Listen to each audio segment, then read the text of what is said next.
Bueno, pues el arte de las primeras sociedades productoras en Europa y Próximo Oriente. Es lo que voy a pasar a resumir a continuación. Una pequeña introducción sería que el neolítico significa piedra pulimentada y supuso un cambio tecnológico que define un periodo cultural caracterizado por la aparición de la cerámica, 8500 a.C., diversificación del utillaje, sedentarización y los inicios de la economía productiva.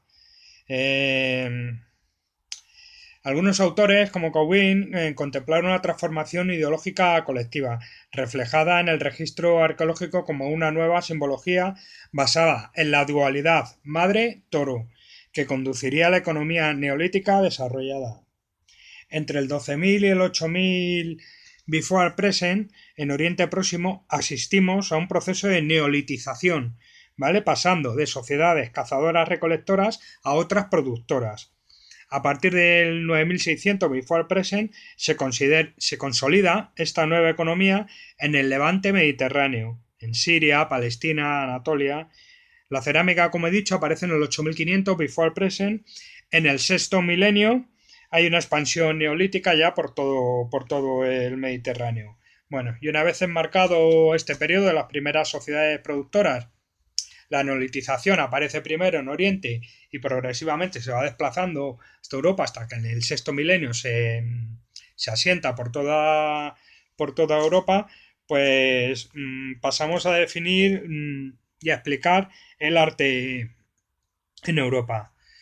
Bueno, tenemos aquí, vamos a empezar con una figura, es una representación femenina de Satalguyuk, ¿vale? Muy conocida. Bien, el arte en Europa presenta una gran complejidad, una tendencia a la esquematización y a la abstracción, con variantes regionales que mantienen el naturalismo zoomorfológico. En la península ibérica se empieza a producir el arte esquemático, ¿vale? En Oriente Próximo, en Çatalhöyük, en Anatolia, neolítico antiguo, en el sexto milenio, before present, ¿vale? Santuarios aparecen en este yacimiento, santuarios en construcciones de hábitats domésticos. Son una serie de calles acumuladas, una serie de casas acumuladas sin calles, ¿vale? Con la entrada por los tejados, muros de adobe y con una decoración mural. Representaciones femeninas de toros y panteras, ¿vale? Allí en este ambiente, en este hábitat, en este tipo de hábitat, se da una estatuaria de animales y humanos, como esta que hemos visto, la diapositiva fémina de barro, decoradas con trazos geométricos, incisos o pintados. ¿Vale? Las estatuillas de la diosa madre tienen muchas versiones, entronadas, de pie, sentadas, recostadas. Las versiones son múltiples, ¿vale? En Europa, ¿qué ocurre? ¿Qué está ocurriendo en Europa en cuanto al arte? En la Escandinavia mesolítica hay una larga secuencia artística con profundos trazados grabados, piqueteados en bloques rocosos, que se prolongan hasta la edad del hierro. Figuras naturalistas, ¿vale? Y otras más esquemáticas, con antropomorfo frecuentes. En Italia, vamos a ver una pintura esquemática de Italia, aquí, ¿vale? Como ves, representación esquemática, zoomorfos, antropomorfos y geométricos, y motivos geométricos, ¿vale? Y es una secuencia similar, piqueteado profundo en granito deselado, ¿vale? Esquemática, bóvidos, cápridos, antropomorfos, orantes, estructuras geométricas, ¿vale? Hay una difícil síntesis y una gran dispersión de pinturas y grabados. Algunos autores creen que el neolítico, tras la esquematización, es uno de los motores del proceso de neolitización. La esquematización, ¿vale? Ornamentación personal, enterramientos, empiezan a aparecer con ajuares, con joyas, Las joyas con una posición en el cuerpo, integrados a la vestimenta, son dientes, conchas, huesos, minerales. En el cuarto milenio before present empieza a haber una circulación de manufacturas elaboradas y unas redes de intercambio mucho más lejanas. ¿Qué ocurre en estas primeras sociedades neolíticas en la península ibérica? Pues en la península ibérica nos encontramos con una compleja organización social y con un arte asociado esquemático muy complejo también de organizar por su gran número y diversidad. Antropomorfos con una tendencia naturalista, brazos y piernas en arco, brazos en asa, zoomorfos con tendencia naturalista o esquemática, ¿vale? Ídolos ramiformes, pectiniformes, circulares, útiles, herramientas, armas. Los antropomorfos, tanto masculinos como femeninos, aparecen con las partes anatómicas o bien resaltadas o bien careciendo de ellas, vestidos con tocados, adornos, en pareja, escenas de danza, de lucha, de caza, recolección, y están hechos con trazos simples más o menos gruesos y con tinta plana. Los tonos que se utilizan son rojos, el negro no es frecuente, grabados diversos, ¿vale? Pinturas rupestres. Comparten espacio con el arte levantino, hay un gran número con representaciones esquemáticas en el arco mediterráneo. Caballero Klein dice que en Sierra Morena deduce que en Sierra Morena hay un alto grado de esquematización y abstracción, con algunos convencionalismos de transición del arte levantino estilizado a esquemático, estilizado esquemático a esquemático, ¿vale? Como en la Cueva de los Letreros, en Almería, donde aparece la figura esta del hechicero con la hoz, ¿vale? Así. Es un personaje masculino hecho en tinta plana de unos 50 centímetros que porta una hoz. Es un trazo vertical grueso, como hemos explicado antes, con los brazos así abiertos. Uno de ellos porta la hoz con unas prolongaciones así que simularían unas formas como de cuernos, algo así muy grandes. A la derecha, bueno, este es el dibujo a mano que he hecho yo del antropomorfo para que quede una idea, ¿vale? Otras figuras antropomorfas y zoomorfas, como aparecen cérvidos, cápridos, naturalistas y esquemáticas. Representaciones esquemáticas o abstractas. Forma de phi griega, composiciones con bitriángulos, ¿vale? Esto es abstracción, ¿vale? Se ven ahí los bitriángulos, ¿vale? Esto es una también de la Cueva de los Letreros, en Almería, ¿vale? Que pudieran ser estas combinaciones bitriángulas de arte abstracto, pudieran ser relaciones genealógicas, divinas o humanas. En el sistema subbético, en Jaén, Córdoba, Granada, hay abundantes cavidades con pinturas rupestres esquemáticas. Figuras esquemáticas en negro, en cavidades subterráneas, como en la Cueva de los Murciélagos.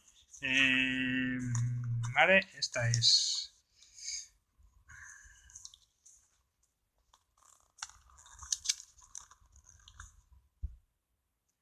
¿Vale? Es un cáprido en negro que está en Zueros, en Córdoba. Y luego otra cavidad de la Pileta, en Málaga. Cuadrúpedos, cápridos, pectiniformes, combinación de trazos y elementos antropomorfos, ídolos, carbón aplicado, etc. En el campo de Gibraltar tenemos cuadrúpedos, antropomorfos esquemáticos de tendencia naturalista.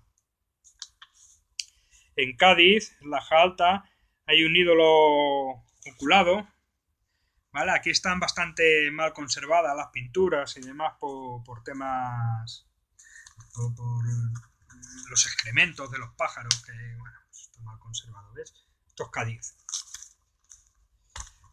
Primeras sociedades productoras. En Extremadura se da también un arte rupestre esquemático en Monfragüe, Villuertas, Peñalsordo, Cabeza del Buey y El Echal. Es un un tipo de arte parietal al aire libre en covachos y abrigos. Hay una serie de signos también, punto, barra, formado composiciones antropomorfos, idoliformes, ramiformes, petroglifoides, esteliformes, etc. ¿Vale? En la zona sur de Badajoz, en Peñalsordo, El Echal, Cabeza del Buey. En Castilla y León nos encontramos con una pintura rupestre esquemática en las Batuecas, en Soria, y antropomorfos, con espectaculares tocados, zoomorfos naturalistas. También hay algún tipo de representación en Madrid, ¿vale? En Horcajos, en Belén, en Patones, los aljibes en Manzanares, El Real, antropomorfos típicos o simples, ¿vale? Los grabados rupestres no tienen el mismo interés, aunque se intentaron sintetizar por parte de Barrera. Hay más estaciones al aire libre en abrigos rocosos. Aparece el piqueteado como forma como técnica, ¿vale? En Pirineos, en los valles del Tajo y del Guadiana. Antropomorfos, cruciformes, cuadrúpedos, herraduras, cazoletas y abstractos geométricos. Bueno, un ídolo oculado os voy a poner aquí del abrigo de Laja Alta, ¿vale? Bueno. Da cosa, ¿eh? Un ídolo oculado que da cosa. A mí me fascina esta pintura. Me fascina. Es increíble. Y luego un barco en el abrigo de Laja Alta también, ¿vale? Primeras sociedades productoras, ¿vale? Esquematización. Diversas técnicas pictóricas, abundan los rojos, los negros, ¿vale? Por paralelismos con el arte mueble se estableció cierta cronología. Nos referimos a los motivos decorativos que aparecen en cerámicas. Pues a partir de ahí se estableció una cronología. En el arte mueble aparecen ídolos calcolíticos en piedra y en hueso, cerámica simbólica de la península ibérica, con recipientes de pasta fina de buena calidad, ¿vale? Estos son los motivos que aparecen, como veis, mucho oculado, ¿vale? Geométricos, y estos son los fragmentos de cerámica que tenemos con estos motivos geográficos con los que se ha establecido paralelismos cronológicos. ¿Vale? Representaciones incisas e impresas.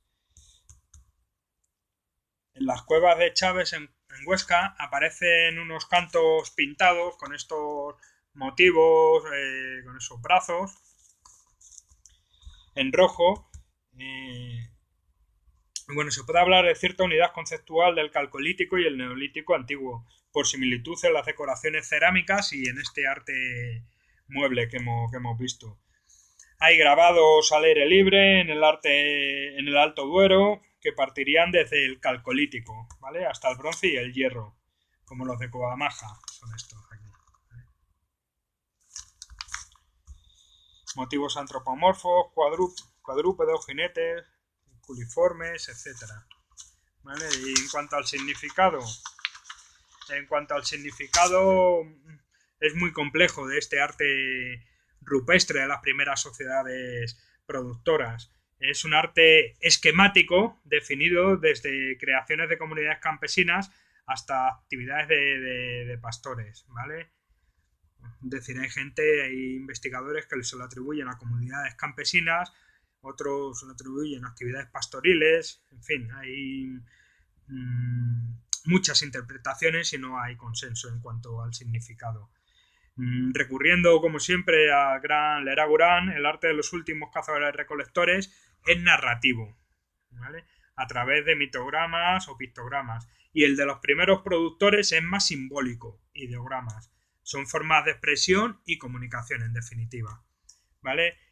Las investigaciones en la cueva de los murciélagos podrían dar que pensar en la plasmación pictórica ritual tras la ingesta de enteógenos. Bueno, es una teoría, ¿vale?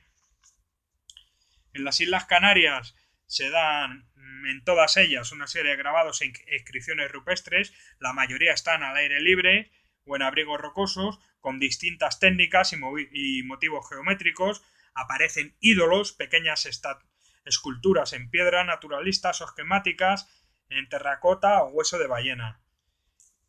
Y lo más característico de las primeras sociedades productoras en Canarias son las pintaderas, ¿vale?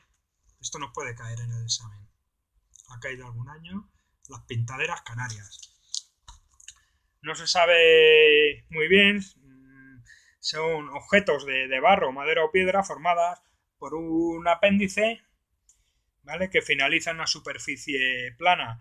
Están decoradas con motivos geométricos, incesiones, impresiones y de función desconocido. Pudieran ser elementos decorativos del cuerpo, marcas personales o familiares, ¿vale? En Gran Canaria es una isla con cavidades pintadas, más de 100 vinculadas a actividades rituales de alta montaña. Bandas tonalidades rojas, blancas aplicadas a elementos arquitectónicos a modo de zócalo y marcos de puertas, geométricos, antropomorfos, en fin, esto es lo que hay. Canarias, voy a terminar ya, pues es que de verdad es tan extenso el arte prehistórico, hay tal cantidad de tipologías, que la verdad es una locura. 3 días del examen estoy bastante saturado. Espero que estos últimos vídeos estén sirviendo de algo, por lo menos a mí me están sirviendo para explicar los apuntes que he venido tomando durante todos estos meses, y sobre todo decir que la prehistoria es la parte de la historia más amplia de la humanidad. El arte prehistórico se da dentro de la prehistoria una pequeña parte de esta, pero es lo que nos define, una de las muchas características que nos define como sapiens, ¿no? El arte va parejo al Homo sapiens. Su nacimiento está fechado en 35.000 before present, como hemos visto en los primeros temas, en los primeros vídeos, y a partir de ahí hay una evolución, una transformación, una serie de peculiaridades regionales que lo hace tan rico, tan diverso, tan extenso y tan intelectualmente profundo que en muchos casos, en la mayoría de los casos, no llegamos a comprender lo que nos querían transmitir. Como aquí se ha dicho en el vídeo, en este mismo tema de las primeras sociedades productoras, los cazadores narraban historias, los productores parece ser que transmitían conceptos más con este arte más esquematizado cada vez. En fin, en cualquier caso vamos a seguir avanzando y vamos a intentar sintetizar lo más posible. Complicado, pero precioso.